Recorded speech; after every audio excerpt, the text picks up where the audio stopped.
the last. Does this look comfortable? Yeah, great. Okay. No, seriously. Welcome back. We are here for our last episode of Posers in Santa Monica, my hometown, to meet with Phil Swain, who is the CEO of YogaWorks. His mission is to keep the integrity of the YogaWorks style while bringing it out to the mainstream, and he's doing a great job. I cannot wait to talk to Phil Swain.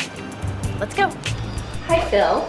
Hello. Thank you so much for taking the time to talk with us about yoga this afternoon. I know that you are very busy because, just being the head of YogaWorks. I mean, I was so excited because I've been coming to YogaWorks since 20 years ago, and it's just become more and more of the go-to place for yoga. So we're so honored that you're here with us today. How did you get into this? How did you come to YogaWorks? I grew up in the fitness industry my whole life, and I used to be the president of a sports club company. We built the brand Sports Club LA and Spectrum. And when yoga was gaining popularity about 6 or 7 years ago, I realized I started practicing at a studio in the Valley called Inner Power by my house to get out of the club. And I met a woman, Leisha Lima, who was a yoga teacher. We would talk the business of yoga afterwards. And I realized we weren't handling the yoga program properly at the sports club. And I hired her as a consultant. And through that process, I personally started to get more and more of a practice. And then this venture, YogaWorks, there was a gentleman, Rob Rubel and George Lichter, who had the vision about going out and growing a yoga company that went out and bought studios and bought YogaWorks. And started this whole venture. Learning a little bit more about yoga, I got a call from a friend that they were looking for someone to operate the business. And my life was changing at the time. All my kids were grown, out of the house, and talked to my wife about it, and it seemed like an exciting venture, and I went for it. How do you think that you coming into YogaWorks changed YogaWorks, like bringing that more business? I mean, because obviously it's changed. Well, hopefully the yoga hasn't changed.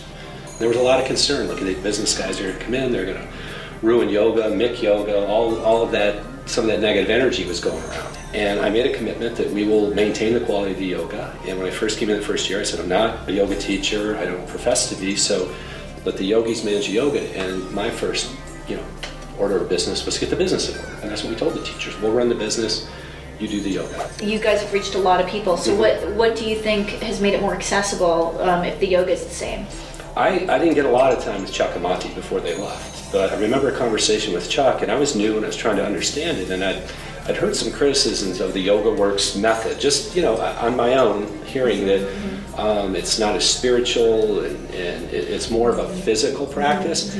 And I hope I can present this right, but the way Chuck explained it to me is they put a real high priority on proper sequencing and intelligent, safe yoga and connecting the breath with the movement. He said, Phil, when people get that feeling and they get that magic, it's up to them on where they want to take it, not us. And I thought, wow, that's accessible yoga. That it's okay. Accept the criticism. People can find that there's so much more to yoga. I know that.